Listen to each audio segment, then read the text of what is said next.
사순절 기간이라고 해서 그 전부터 그리스도의 죽음에 대해서 묵상하는 시간들을 가지고 있었습니다. 이 사순절은 예수님께서 부활하시기 전 40일을 우리가 준비하면서 보내는 기간입니다. 그 가운데 예수님의 생애에 대해서도 돌아보고 오늘 이번 주 시작되어지는 이 고난주간을 통해서처럼 예수님의 고난과 죽으심에 대해서 깊게 생각해보는, 그리고 우리가 받은 사랑을 기억하기 위한 그런 도구로 여러 가지 이런 기념일들이 제정되어 있다라는 거죠. 특별히 이번 주간은 고난입니다.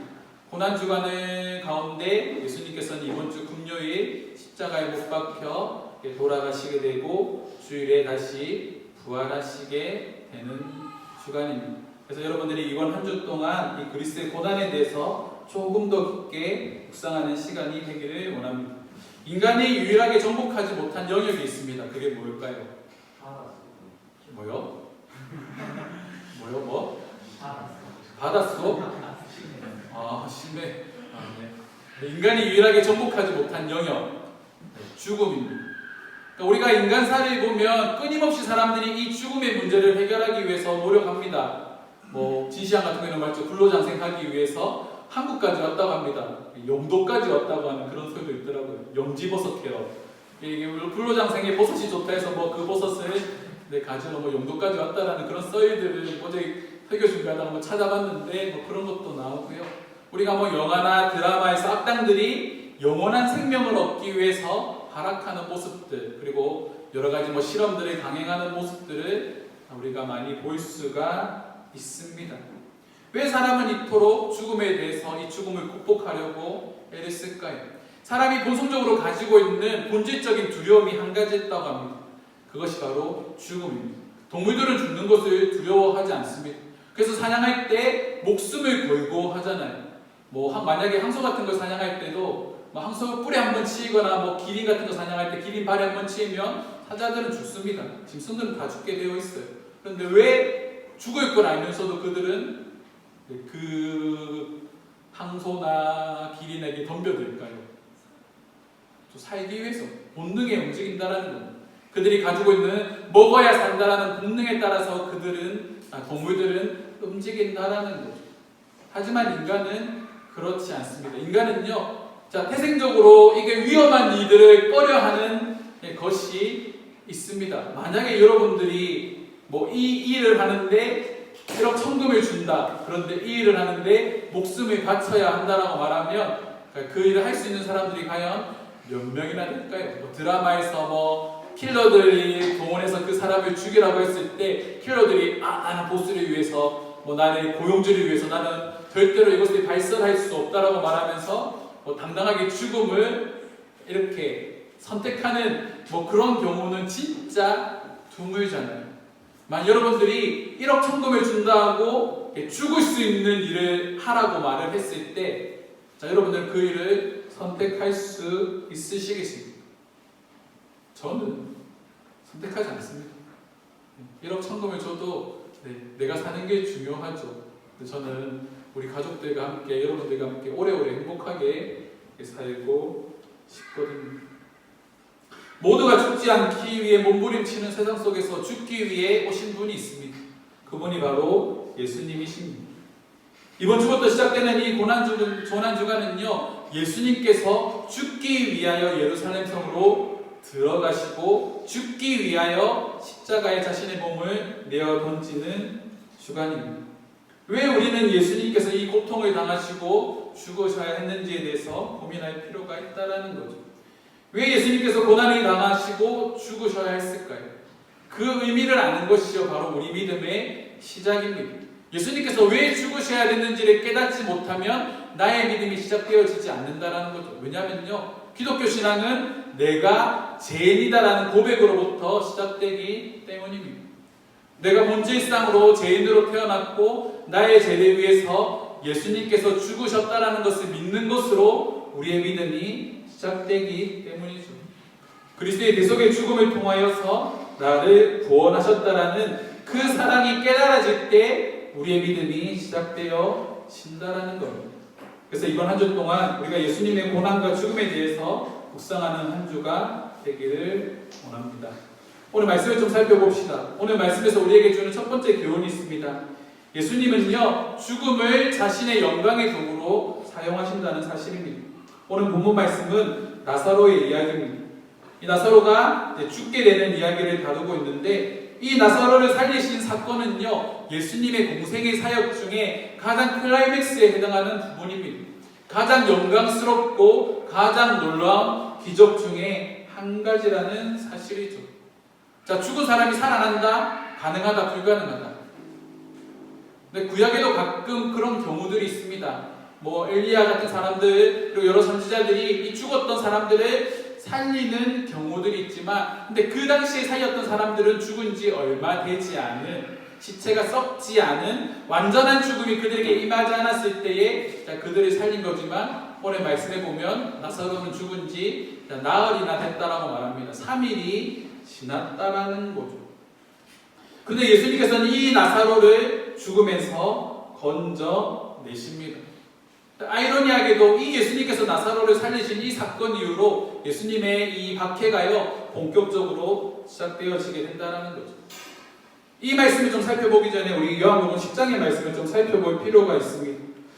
10장에서는요, 10장을 한번 가볼까요? 성경책이 있으신 분들은 펴시고 10장을 한번 가봅시다. 10장의 말씀의 제목에 보면, 제 책에 있는, 제가 가진 성경책에는 선한 목자라고 이렇게 표시되어 있습니다. 그 위의 내용에 대해서 좀 살펴봅시다. 예수님은요, 자신의 선한 목자라고 말씀을 하십니다. 자신의 선한 목자라고 말씀을 하시면서, 예수님께서 이런 고백을 하시거든요. 이것이 예수님을 박해하게 되는 가장 큰 원인이 되는 말씀인데, 우리 요한복음 10장 30절 말씀 함께 읽도록 하겠습니다. 요한복음 10장 30절 말씀입니다. 함께 읽겠습니다. 나와 아버지는 하나이다 하신대. 예수님께서 자신을 뭐라 말씀하십니까? 나와 아버지는 하나이다라고 말씀을 하시는 거죠. 요한복음 10장 15절 말씀에서도 예수님은 끊임없이 하나님을 아버지라고 표현을 하고 있습니다. 근데 당시 유대인들은요, 하나님을 아버지라고 표현하지 않습니다. 하나님의 이름은 입에 담기 어려운 거룩하신 말씀이기 때문에 그 말씀을 말로 하는 것도, 손으로 적는 것도 그들은 하지 않았다라는 거죠. 꺼렸다라는 겁니다.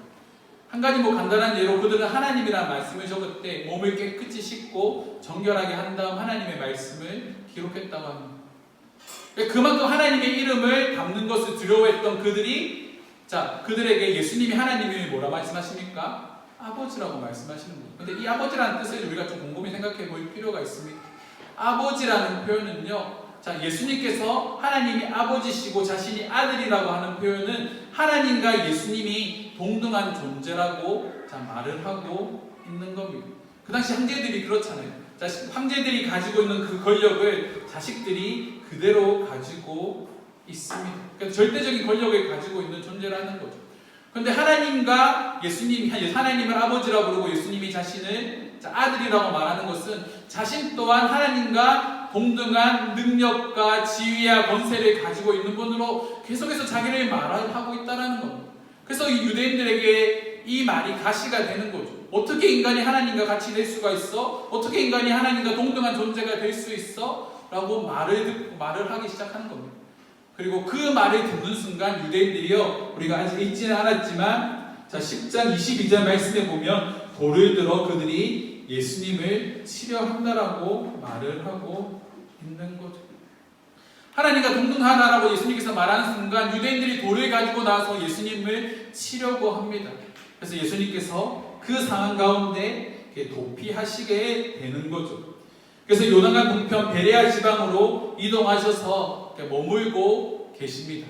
돌로 치라는 사람들을 피해 베레아라는 지방에 머물고 계시는 그때에 베다니에 살고 있는 마르다와 마리아가 자신의 오라버니 나사로가 병들었다라는 소식을 예수님께 사람들을 보내 전하는 거죠. 그게 오늘 본문 말씀의 내용입니다.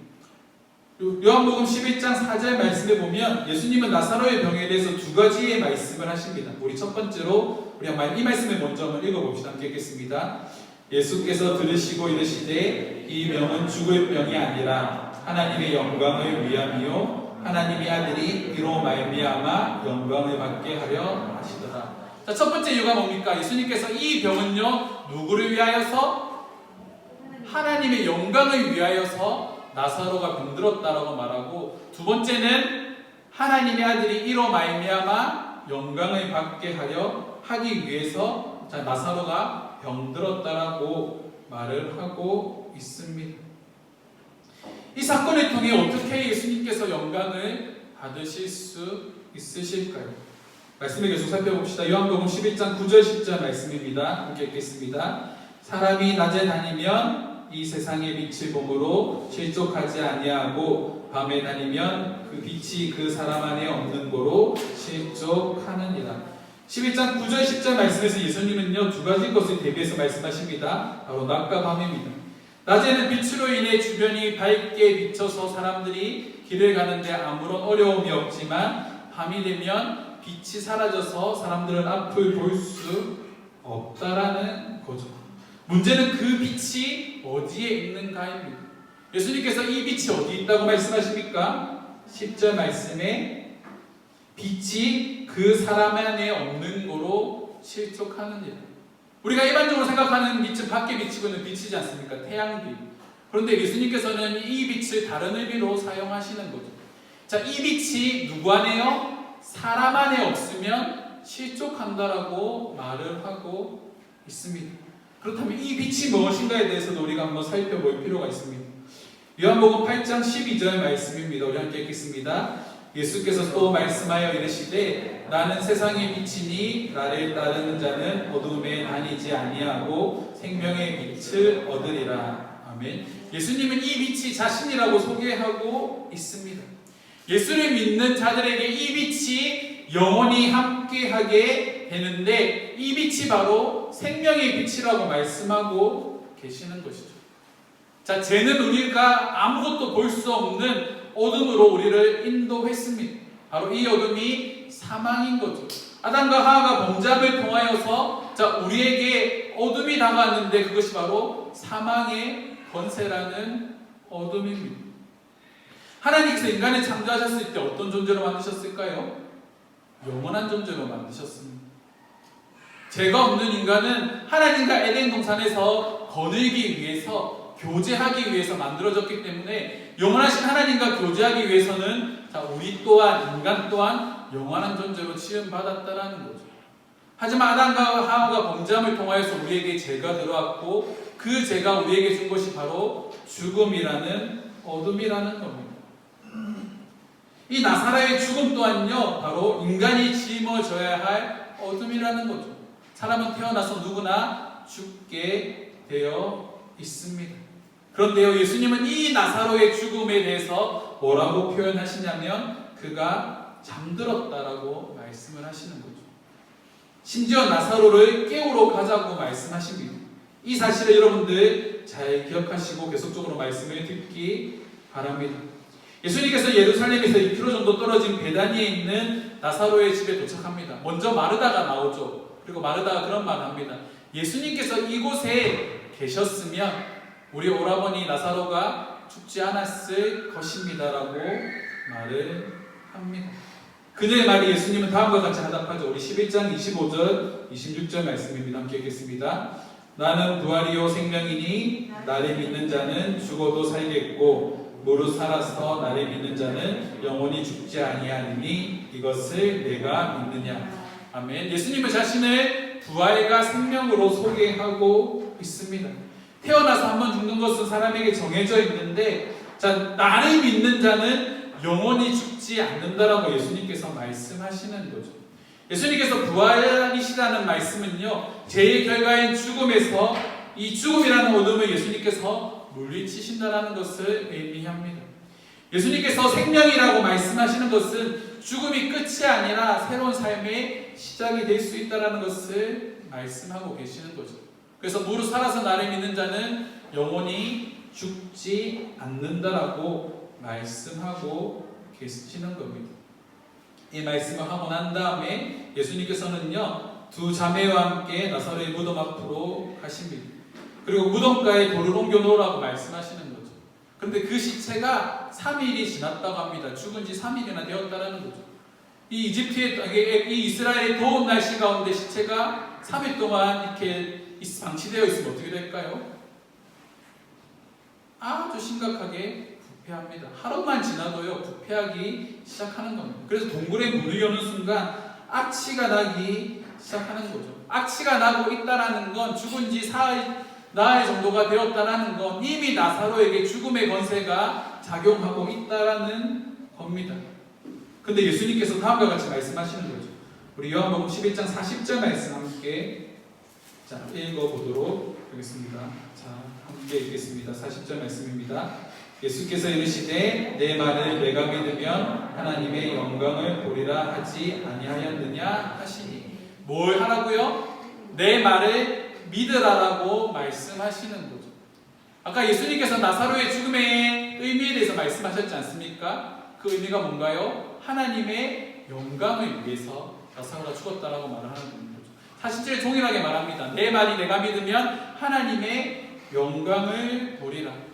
하나님의 영광이 이제 예수를 통해서 예수의 선포와 함께 이루어지게 되는데, 그 선포와 함께 이루어지는 역사가 뭡니까? 바로 죽은 나사로가 살아나게 된다는 겁니다. 죽은 지 나흘이나 된 나사로가요 살아나게 된다는 거죠. 한 번 죽는 건 사람에게 정해져 있는 바로 어떻게 깨트릴 수 있는 법칙인데, 그것을 예수님께서 완전히 깨트리신다는 거죠. 그 자리에 있는 모든 사람들이 놀라기 시작합니다. 어떻게 죽은 지 나흘이나 되는 사람이 다시 살아날 수가 있어? 어떻게 저렇게 썩고 냄새나는 사람이 다시 살아날 수가 있어? 사람들이 의아해하기 시작한다는 거죠. 예수님이 이 사건을 통하여서 자신이 하나님이심을 드러내십니다.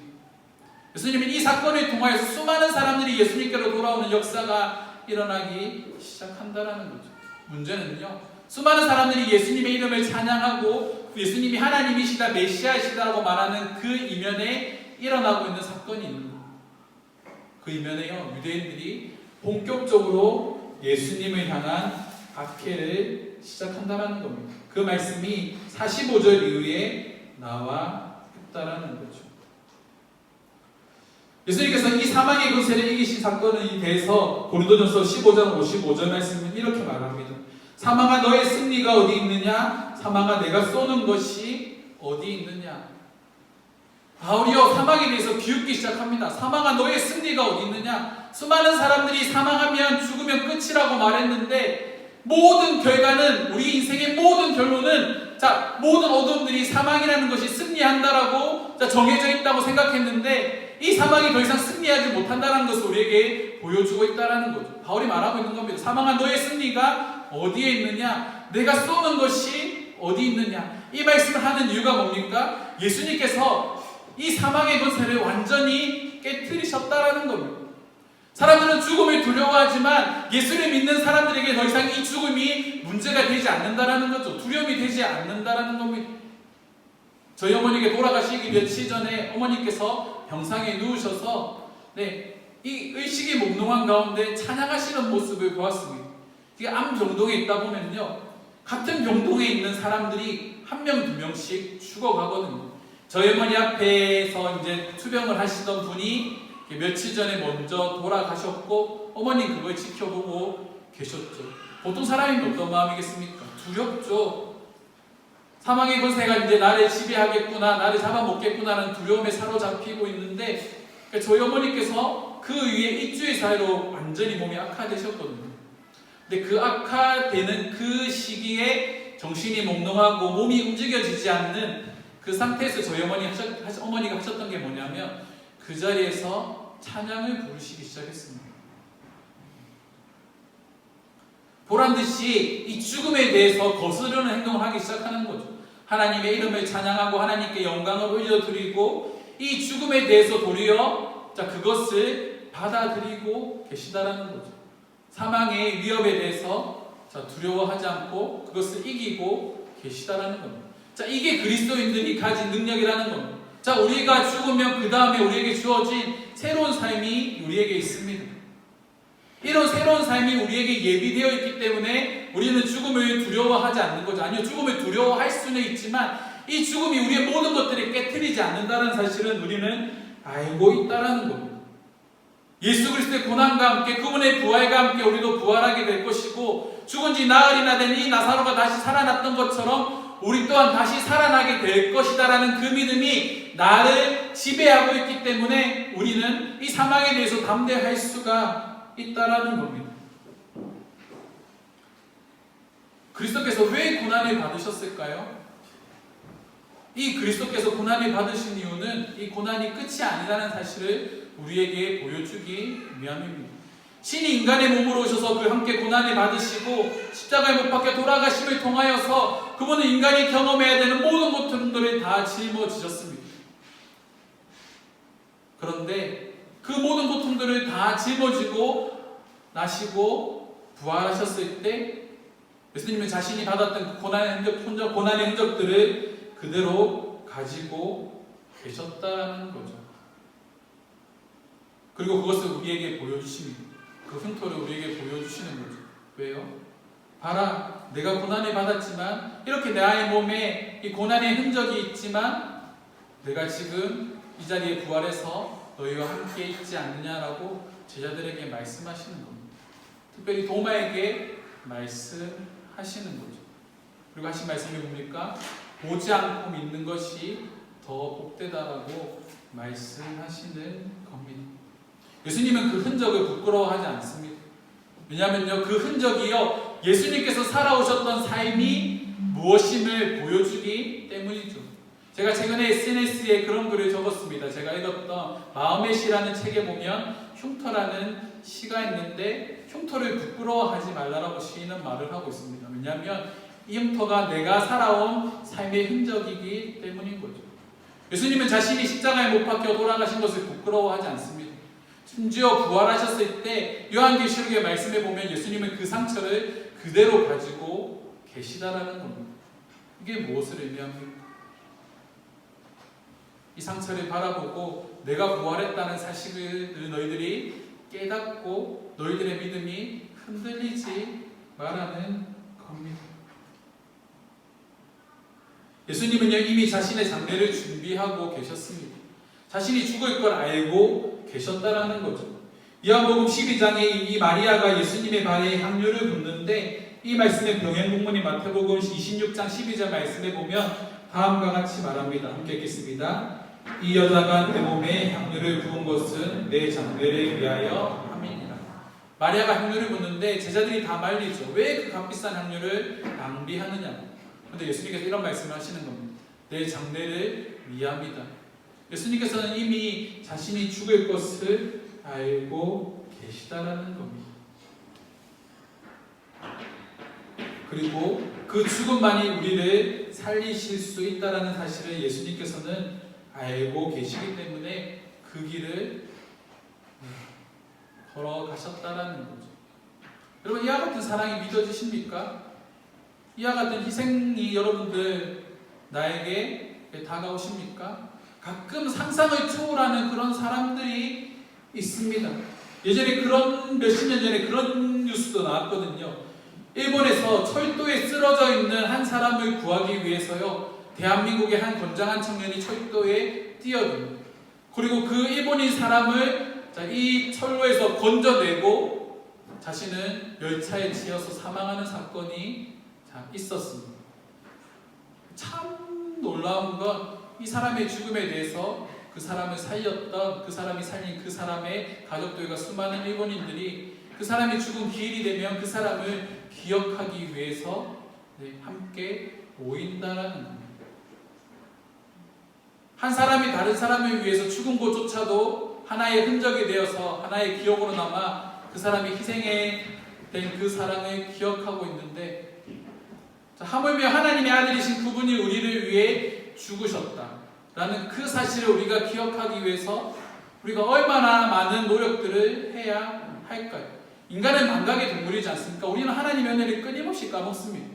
은혜를 받았다고 해도 돌아서면 까먹잖아요. 특히 저희 자식들 마찬가지지 않습니까? 저도 아이를 2명이나 이렇게 키우고 있지만 저 아이들에게 아무리 잘해줘도 기억하지 못합니다. 기억하지 못해요. 까먹습니다. 너희들도 까먹잖아요. 네. 왜 까먹을까요? 네. 먹었나? 다시 뭐가 부족했나? 같이 통닭을 먹고 두드러기 날 만큼 통닭을 먹였어야 된다는 그런 생각도 한 번씩 해보는데, 나이가 들면서 사는 게 바쁘다는 이유로, 우리가 할 일이 많다는 이유로 우리는 그리스도의 그 희생적인 사랑을, 그리스도의 고난을 너무나도 많이 잊어버리고 산다라는 거예요. 죽을 수밖에 없는 우리를 살리셨던 그 예수 그리스도의 사랑을 기억합시다.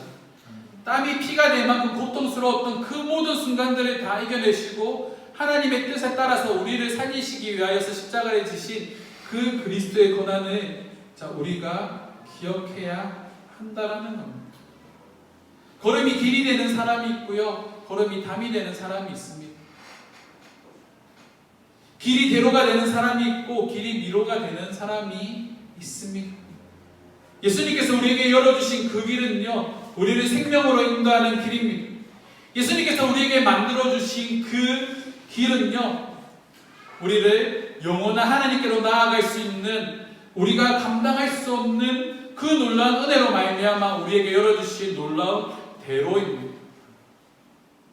예수를 믿는 것만으로도 우리는 그 길에 걸어갈 수 있다라는 거예요. 예수님께서 그 길을 우리에게 열어주셨다라는 거죠. 그래서 히브리서 10장 20절 말씀에 보면 다음과 같이 말합니다. 그 길은 우리를 위하여 기장 가운데로 열어놓으신 새로운 살 길이요, 이장 곧 그의 육체니라.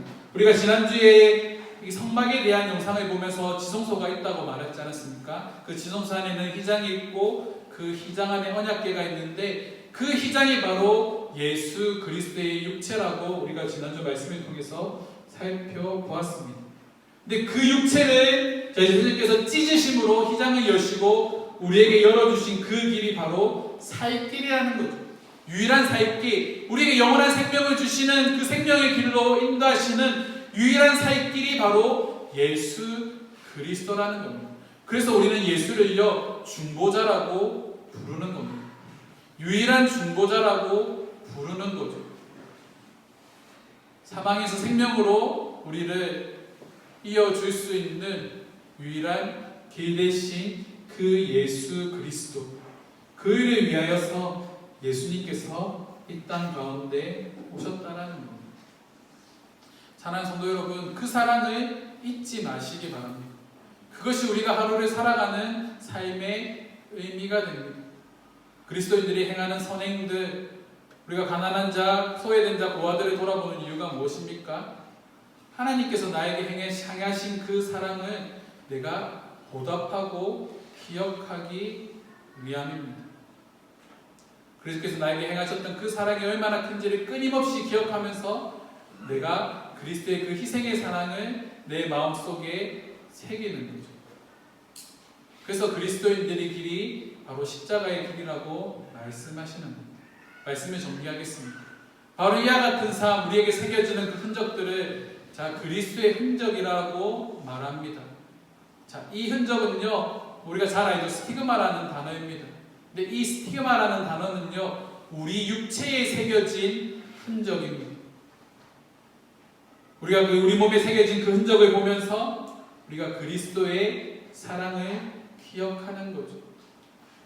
바울이 복음을 전하면서 참 많은 고통들을 당하지 않습니까? 고난들이 당하죠. 돌에 맞고 배가 파손돼서 죽을 뻔도 하고, 사람들한테 잡혀가서 곤장도 맞고 엄청나게 많은 그런 고난들이 당하는데, 바울은 그 모든 것들을 온전히 감당합니다. 그리고 그것을 그리스도의 흔적이라고 말씀하시는 거죠. 이 한 주 고난 주간 동안 여러분들은 여러분들의 몸에 어떤 그리스도의 흔적을 새기시겠습니까? 아니요, 우리가 천국에 가기 전까지, 하나님의 부르심을 받기 전까지 우리는 어떤 그리스도의 흔적들을 여러분들의 몸에 새기며 살아가시겠습니까? 그런 것들을 우리가 한번 생각해 봅시다. 그리고 우리 몸에 이 그리스도의 흔적들을 새겨나가는 저와 여러분들이 되기를 주님의 이름으로 축원합니다.